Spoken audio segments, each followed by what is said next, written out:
Hello to the chicos, hello to the chicas. Today's video we are going to discuss the concept of giving up material for initiative. It is an evergreen theme, and recently I played a game, the one that I'm about to show you, in which I spectacularly failed to pull off a concept that I teach day in, day out. And it made me reflect on the fact of how players of various chess levels miss these ideas.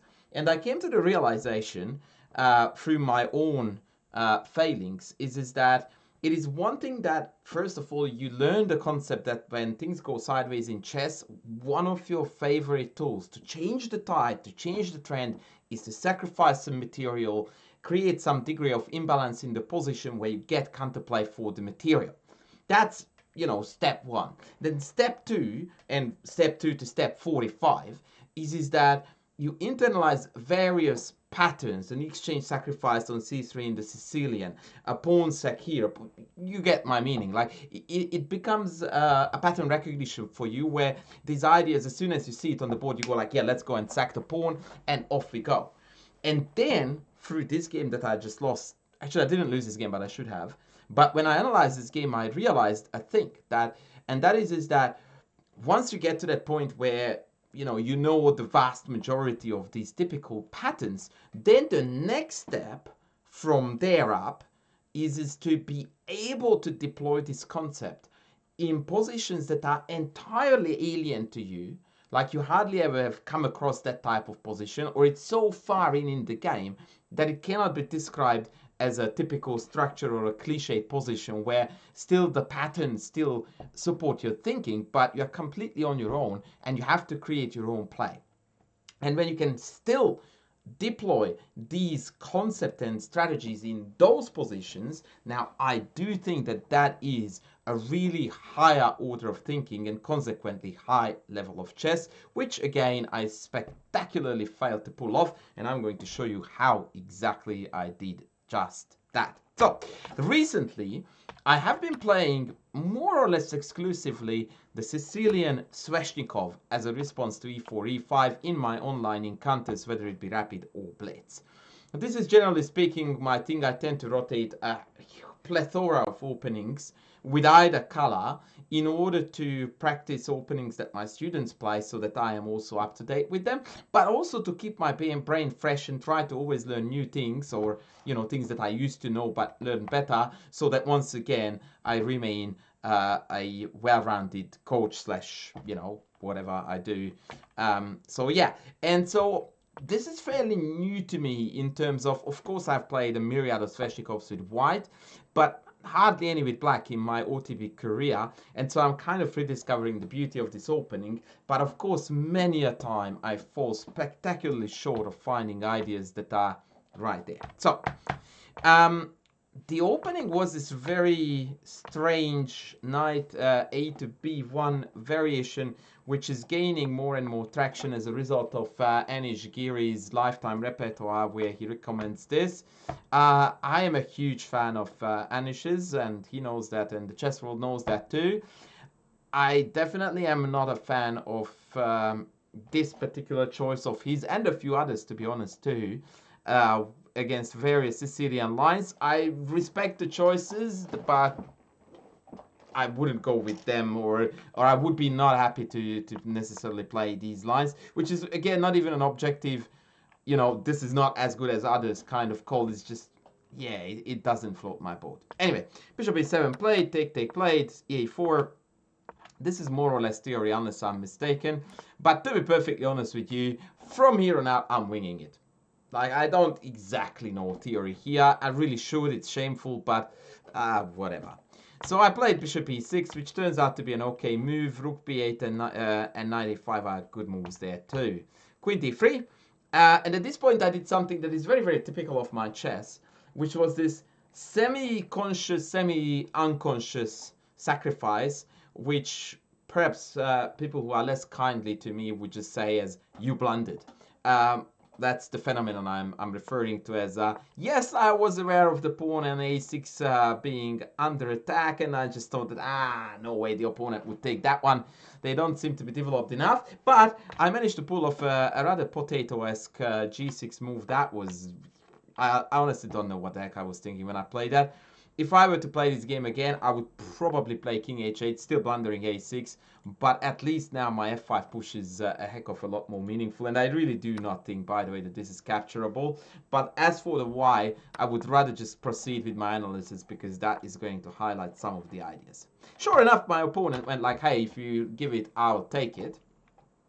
And then I went like, oh, yeah, that was hanging. That was totally hanging, but we have control. And so I played f5 here without pausing. And that was my hubris, my major sin, that I didn't reflect on the position deeply enough. Had I done that, I would have realized here that this particular position is actually asking for tactics a little bit.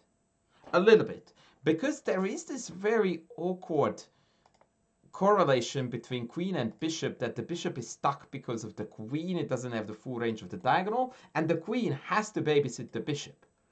And so they are both limited in terms of what they can do. And when pieces have to babysit other pieces, that generally is your first call of look for just cheeky ideas there.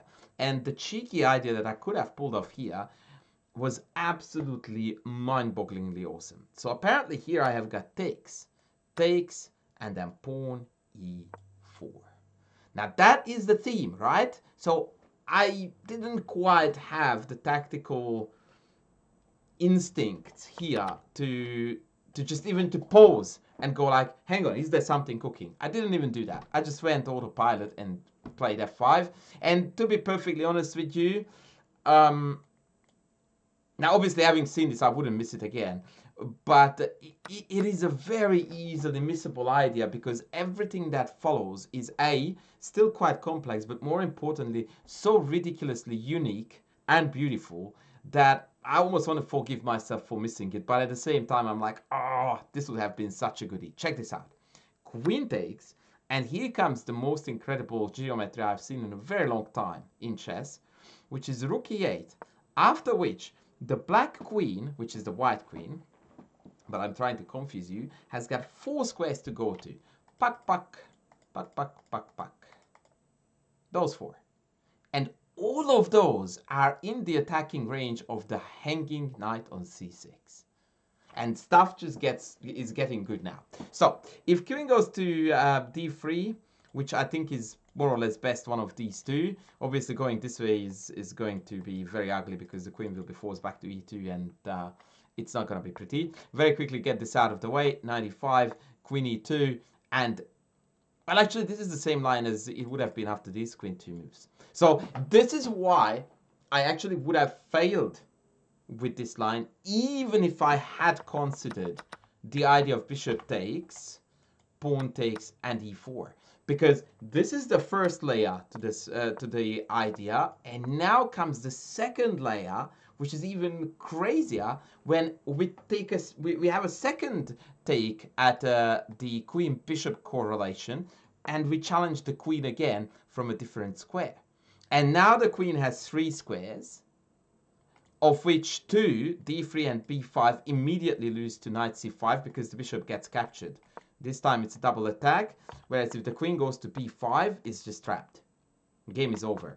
And thus, we're left with queen c4, knight c5, bishop is hanging, and here comes the second or third geometry. I will send this to Maurice Ashley, actually. Rook e4.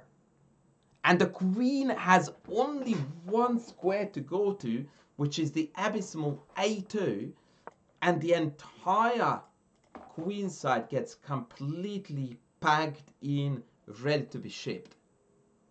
And here the engine is really having a field day. By the way, this has got very, very, very strong Leela chess vibes and AlphaZero vibes, the way how black is just jettisoning material left, right, and center. The engine's main line is rook h4, g3, queen c8. No, I'm not joking. This is it. And now GH check here, and then bishop f4. It's still not quite winning, but according to the engine, this is going to lead to very, very severe destruction. Basically, the white king has been completely abandoned by 4/5 of the white army. Insane, absolutely insane line. So when I discovered this, I'm like, oh man, chess is beautiful and wish I could play it well. So I missed this, right? So I played f5, which incidentally was a second, I kind of saw that, but I didn't, with bishop b7, where I thought that, nah, something will pop, but I had no idea what exactly. So only after the game did I figure out that after fe queen d knight d4 is immensely powerful, and in fact bishop takes a8 here is losing outright, because after queen takes the knight is now hanging, and after c4 comes bishop f5 with yet another incredible geometry where the centralized queen has one square to go to. One. It's absolutely mind-boggling how the very beautifully activated and developed black pieces just dominate the board, and out of nowhere black emerges with an extra piece and the game is over.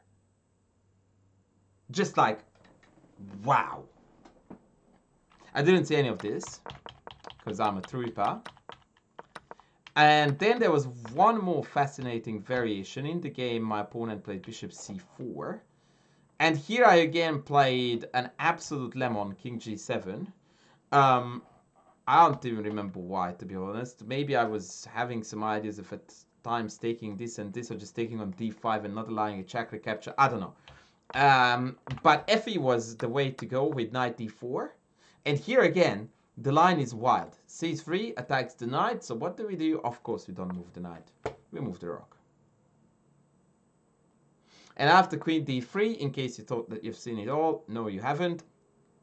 Because now I have got rook c4, queen c4, wait for it, knight c2, rook a2, queen a8, rook d1. And just when you thought that I can't really trump, that's a dreaded word these days, what I have shown you, I'll catch you wrong. Yes, I can. Boomski! Boomski! Oh, that's outrageous. The guy is so talented, it's beyond a joke. Yeah, that guy is very talented. It's a pity that that guy is not me guy, but the Stockfish guy. Rook f2, man. Sack the rook, Levy. Sack the rook. And after king f2, knight e3, once again, shout out to good friend Maurice Ashley and his chess geometry course on Chessable. This is some absolute insane chess geometry when it comes to forking two heavies, but also a knight, which is only possible if said knight is pinned.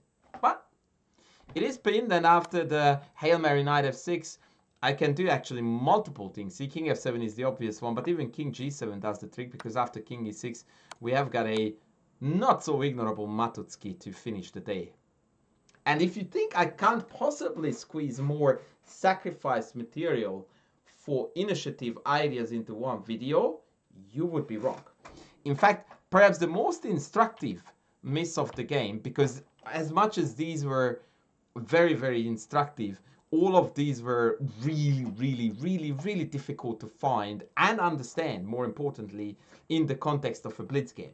But the last one that I missed, I actually am upset with myself about, because I genuinely looked at the idea and I discarded it, and that was really bad news for me. So ridiculously, despite the many bad moves, I managed to take over and in fact win an exchange like so.